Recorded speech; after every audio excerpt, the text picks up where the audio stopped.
So we've got another heads up hand. This is your 3-2 offsuit against Kristen Foxen's 8-7 suited. Can we break that one down? Yeah, this is one of my favorite hands of the year. So let's do that. Let's break it down. This was one of my favorite hands I've seen in a while. This is 80K big blind, less chips on the table, so a little smaller field. Another one in the PokerGO studio. And you are the shorter of the two with just under 20. This is like 18 and a half. Is that? Yeah, about 18 bigs. Yeah. 18. All right. And let's see. Kristen's got towers. She goes limp with 8-7 suited. Now we're at the depth where there's a lot of limping. You tell me a little bit about your ISO range here. You're going to peel the 3-2 off with 18. Curious how you were playing your 18 big blind range. Yeah, so we've been playing for quite a while at this point. You know, even before we were this shallow, we were playing a lot of button limps. Both of us were. And I think with 18, I think there's, room for making it about 3 and some rips and some checkbacks. I wasn't exactly I didn't have sort of any, frequencies in mind for all, how I was splitting my range. I was just kind of playing in flow and just seeing how the match was developing, what made sense to me in the moment. And, I was not thinking robotically in terms of how I was going to play against your limps. Definitely. Were you going to take any trash and look to ISO at all, or was it all going to be pretty primo if you went to 3.5 blinds or so? Yeah, I didn't really have. Yeah, that with 18, I really didn't feel like I wasn't going to do that a lot. I mean, obviously, deuce 3 off is a hand that's a bottom of range type hand where it would go into that group of hands that probably maybe do better to just raise here. But I felt pretty good about how things were going, and I don't know, it wasn't really something I felt like Kristen was a good target for, because she's tough and she will sometimes just call or limp jam. So I decided to play a little cautiously. Sure. So we check the 3-2.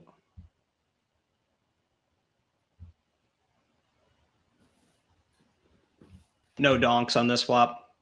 I don't think so. I mean, it doesn't really make a lot of sense to me to donk a 9-9-3 board, especially, I mean, obviously with the hand that I have, but it seems like a spot where, she's going to c-bet a lot. So why would I be donking with any value really anyway? And then what is it? Yeah. I was never donking, basically, not on that board. Yep. So pot's 240. Kristen goes for 80, one big blind. Yeah. And you opt for the small check raise, going to 180. Yeah, so it's obviously a very vulnerable hand, right? First of all, I think Kristen Foxen is betting, especially with the chip lead, she's c-betting this a very high frequency, if not 100%. So that's the entirety of the range. So there's a lot of garbage in there that might just fold to even a small raise. Like if she has something 10-6 off, she may bet here and actually just throw it away. And again, when I'm check raising here to get those hands out, it doesn't have to be very big. I can make a small check raise. And again, because my stack size is already down to 18, we're not in a place where I'm making any big check raises here. So now when I do check raise, I expect her to float a decent amount, which leaves a pretty wide percentage range. But I do think she's going to float with some hands that maybe have some showdown or some backdoor equity. Like her ace highs, I expect to call every 3, obviously a 9, any pocket pair, king highs, jack 10s, 7-8 suiteds, and 10-8s, anything wrapped around the 9. I feel like because I made it so small, she's going to peel a lot. And I had planned when she bet, part of me didn't believe that she had anything on this flop. So I had already thought that I was going to check call this board, and I was going to check raise here. She's going to call, and I'm going to check turn. I'm going to check call turn. That was sort of my plan. I didn't just check raise and be like, I don't know what to do. Here's a case where I had a pretty good idea that I have too much hand because she's an experienced player, that she is going to peel with a wide range, and she's also going to float and then try to bluff me on turn. So my plan was to go check raise, check call on turn, and then evaluate on river. Nice. And Kristen does peel 8-7 suited. Yeah, makes a lot of sense, I think, with her hand for that cheap price. And you go for the check, as you mentioned, offsuit king. Is it a concerning turn or just kind of still trying to give her rope? Well, the king is obviously, it is scary. Obviously, literally every card that's not a 3 is going to be kind of 3 or 9 is scary because you could have any 2. And, king high certainly is a hand that she could have. King 10, king jack, any king, really. She's going to float with a king there. So there is some concern, but I will say this. She's going to bet here. And when she does, I'm no longer concerned about a king, which I think we'll get into more when we talk about the river. Okay. So you give her that rope, and Kristen goes for 175, very small, about B30 here. Yeah. I like her sizing. It makes a lot of sense. I don't think there makes a lot of sense for me to, now decide to check raise. Maybe there is actually, I don't know, but it wasn't something that I was considering. The thing about like her size, the question really is like, would she ever size a 9 this way? And I think she's good enough to be pretty balanced here and look to set up like a river shove. So that's still a concern. But when she does bet turn, I think some of the time she just has a 3 as well. So we're chopping. And other times she has a 9. And then it's just, just her float bluffs. Like if she has 10 jack now, well, this is a good hand to go ahead and bet. She's going to have equity and can fold to a check raise. So yeah, I think check call here makes sense. I like her size, but I wasn't really worried about her having a king. Makes sense. Not the river I imagine you wanted. No. So this is a brutal spot, right? Because like a lot of people look at this and be like, well, guy's not happy. Well, people think, well, you can't win now. You can't win unless you bluff, but you can't. Like it makes like less than no sense for me to just dump this river. Can't, if I actually have a king, why would I ever bet here? I'm always going to check. And if she has a 9, check raise or whatever the case, or if she's bluffing, I'm going to check. So I'm basically like, at this point, I have to just, number one, kind of primary idea is just wave the white flag. This pot's over. I can't win it. But 2, maybe she leaves the door open for me in some way where I can do something nasty, which we'll see here. Yeah. So you do check, and with 950 in the middle, 930 in your stack, Kristen bets 550. Yeah. What do you think of that bet? What sense was it making? I didn't really put a ton of. Actually, part of me was like, I didn't put a lot of thought into like what that size means in terms of like, does this size signify that she's, balanced, bluff heavy, value heavy? Like, I didn't have a really strong read on that. What I was mainly focused on here, and I mentioned I was going to touch on this, was I really didn't think that if she ever had a king, it made sense for her after check call, after bet call on the flop to bet this king. It is a perfect card to check back. Every one of her kings, I think, checks turn. It's the, leave me in with the 3, whatever, maybe, pick up a bluff. It doesn't make sense for her to bet a king. Like I don't see a world where she would bet a king here. However, when I check raise this flop, a king is very real for me. Like I can have just king 7 here. I can have king 6 and just be like, well, 993, I have showdown value, maybe the king's good. And if I did hit the king on the turn, this is exactly what I would do. I would check call. So the story makes sense. Now, add that to the fact I've only got 935.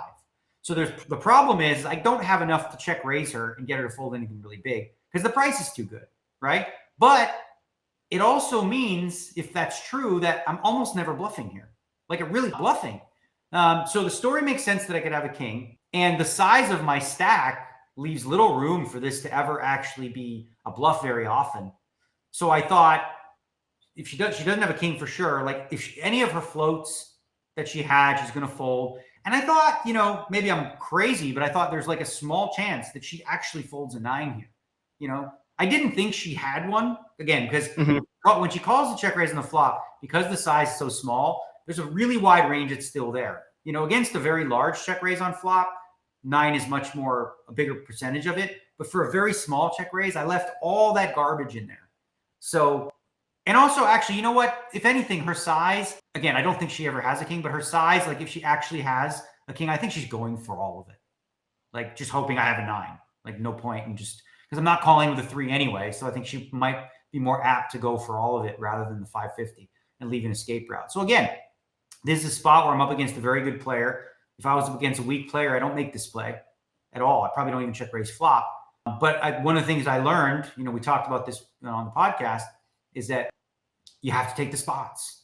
Like you can't wait for a better spot. You have to take one. And if she would have called and had me beat, I would have been okay with it. I would like everything about what I just explained makes sense to me, and it still does. And if I happened to be wrong and she did check, bet a king or had a 9 and called me, or even called me with ace high and totally owned me, I still would have been fine with it, because I know like in these spots, you have to have some bluffs, and like I have 0 showdown value. This hand made the most sense to me. So I went ahead and, took my shot. Yeah, makes sense to me.